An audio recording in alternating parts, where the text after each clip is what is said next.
Fala pessoal, aqui é Milton Rabelo, eu sou analista da VG Research e hoje eu quero falar um pouco com vocês sobre bonificações de ações. As bonificações de ações são um tipo de provento muito interessante e que muitas vezes não são plenamente compreendidos pelos investidores. Mas as bonificações, elas são basicamente uma distribuição gratuita e proporcional de novas ações para os acionistas da companhia. É interessante destacar que, enquanto nos dividendos e juros sobre o capital próprio o investidor é remunerado em forma de dinheiro, no caso das bonificações de ações, essa remuneração acontece via novas ações que são recebidas em um número proporcional às ações que já são possuídas pelo investidor. Além disso, vale destacar que essa operação ela não interfere no patrimônio líquido da empresa, que permanece inalterado. Essa operação ela é viabilizada mediante a incorporação de reservas e lucros ao capital social da companhia.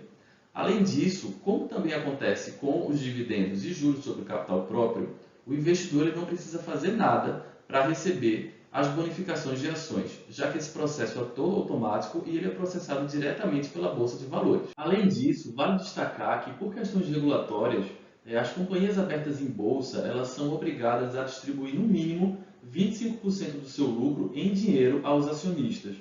Porém, não existe nenhuma obrigatoriedade em relação à distribuição de bonificação de ações. Para realizar essas bonificações, a companhia, no caso, precisa deliberar o assunto junto ao Conselho de Acionistas, que vai informar os detalhes de como se dará esse processo. Então, no caso, existe uma Assembleia Geral de Acionistas, onde são tratados detalhes importantes que depois vão ser informados ao mercado através de fatos relevantes.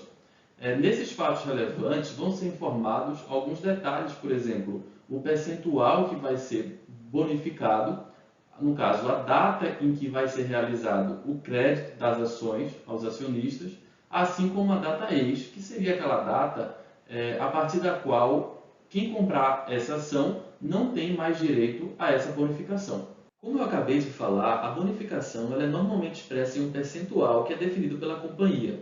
Se por acaso a empresa realizou uma bonificação de 10% e o investidor possuía 100 ações, ele vai ser bonificado em mais 10 ações e vai possuir 110 ações ao todo.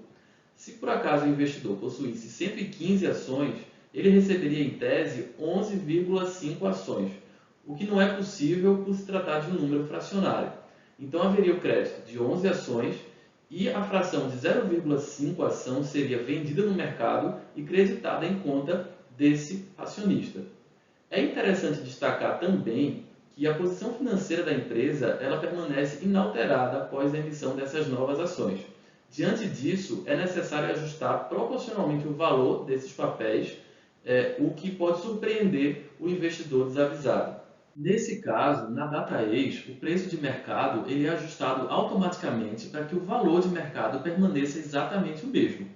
Dentro do nosso exemplo hipotético, o investidor ele tem 100 ações que estavam cotadas a R$ 20 um dia antes da data ex. Partindo do pressuposto de uma bonificação de 10%, o investidor ele passa a ter 110 ações. Assim, a nova cotação ela é calculada da seguinte maneira: você pega a quantidade inicial de ações antes da bonificação, multiplica vezes a cotação antes da bonificação e divide sobre o total de ações após a bonificação. No nosso exemplo hipotético, a nova cotação ela é de R$ 18,18. É interessante mencionar que o processo de bonificação de ações ele apresenta várias vantagens, tanto para os investidores quanto para as empresas que realizam essa bonificação. A primeira delas que pode ser comentada se refere ao aumento da liquidez dos papéis. É interessante comentar que as bonificações elas diminuem o valor, o preço dos papéis negociados no mercado. Por consequência, isso tende a aumentar a liquidez, o que pode ser interessante para essas cotações no médio e longo prazo.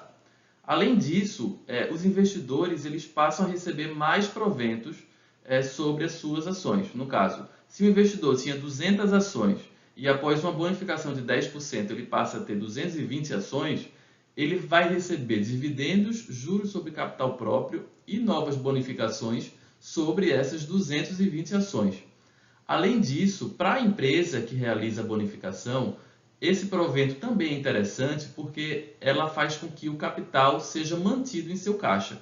Isso é especialmente importante para negócios intensivos em capital. Assim, a empresa ela não diminui o próprio caixa, ao passo que aumenta a exposição do acionista no patrimônio líquido. Dessa maneira, é possível concluir que as bonificações podem ser uma alternativa de proventos muito interessante, tanto para a empresa quanto para os acionistas. Mesmo que as bonificações sejam um tipo de provento menos populares do que os dividendos ou os juros sobre o capital próprio, é possível que o investidor ele venda suas ações bonificadas e tenha o crédito correspondente em dinheiro na sua conta. Dessa maneira, se você chegou até aqui, eu espero que você tenha gostado do conteúdo e eu te convido a seguir o canal da VG, ativar os sininhos e acompanhar o nosso trabalho nas demais redes sociais. Muito obrigado e até a próxima!